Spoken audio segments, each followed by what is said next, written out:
Olá, estudante! Seja bem-vindo à aula de Políticas, Gestão e Legislação Educacional.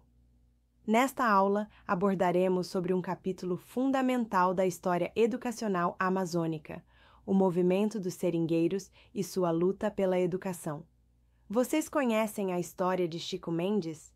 Sabiam que, além de líder ambiental, ele foi um dos grandes defensores da educação popular na floresta? Durante as décadas de 1970 a 2000, enquanto o Brasil vivia grandes transformações políticas, na Amazônia, os seringueiros construíam um modelo educacional próprio, desafiando as estruturas de poder estabelecidas. Esta aula revelará como movimentos sociais podem influenciar políticas públicas educacionais, transformando a ausência do Estado em oportunidade de inovação pedagógica. Preparem-se para compreender como a luta pela borracha se transformou em luta por conhecimento.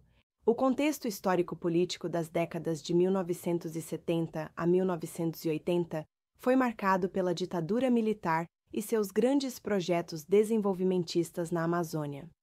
Enquanto o governo promovia a ocupação através de rodovias como a Transamazônica, os seringueiros organizavam-se em sindicatos rurais, apoiados pelas comunidades eclesiais de base da Igreja Católica. Chico Mendes, Wilson Pinheiro e outros líderes perceberam que a educação era fundamental para fortalecer a resistência.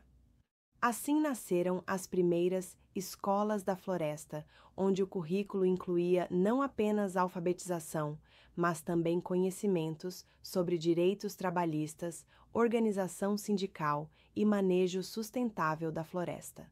As relações de poder neste período eram complexas. De um lado, seringalistas e o Estado desenvolvimentista. Do outro, seringueiros, indígenas e pequenos agricultores. A educação tornou-se campo de disputa política. As escolas da floresta desafiavam o modelo tradicional ao propor uma pedagogia contextualizada, onde aprender a ler significava decifrar contratos de aviamento, calcular a produção de borracha e escrever cartas denunciando violações de direitos. Paulo Freire foi grande inspiração.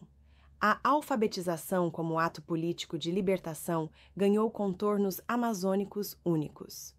O legado deste movimento é visível nas políticas educacionais atuais. A luta dos seringueiros influenciou a criação do Programa Nacional de Educação na Reforma Agrária, PRONERA, as diretrizes para a educação do campo e as políticas específicas para populações tradicionais. A Constituição de 1988 incorporou princípios defendidos pelo movimento, reconhecendo o direito à educação contextualizada.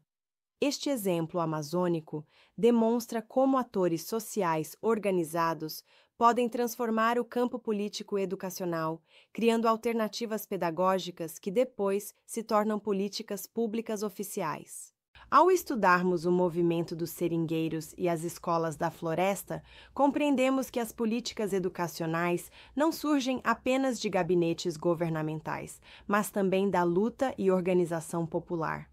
A experiência amazônica nos ensina que educação é ato político e que comunidades organizadas podem criar modelos pedagógicos inovadores mesmo diante da ausência estatal. Os aspectos históricos e sociopolíticos que analisamos revelam como as relações de poder influenciam a estrutura educacional, mas também como essa estrutura pode ser transformada pela ação coletiva. Reflitam: quais movimentos sociais contemporâneos em nossa região continuam influenciando as políticas educacionais? Como podemos, enquanto futuros pedagogos, contribuir para uma educação que dialogue com as realidades locais? Bons estudos! Universidade Newton Lins, nossa missão é educar a Amazônia.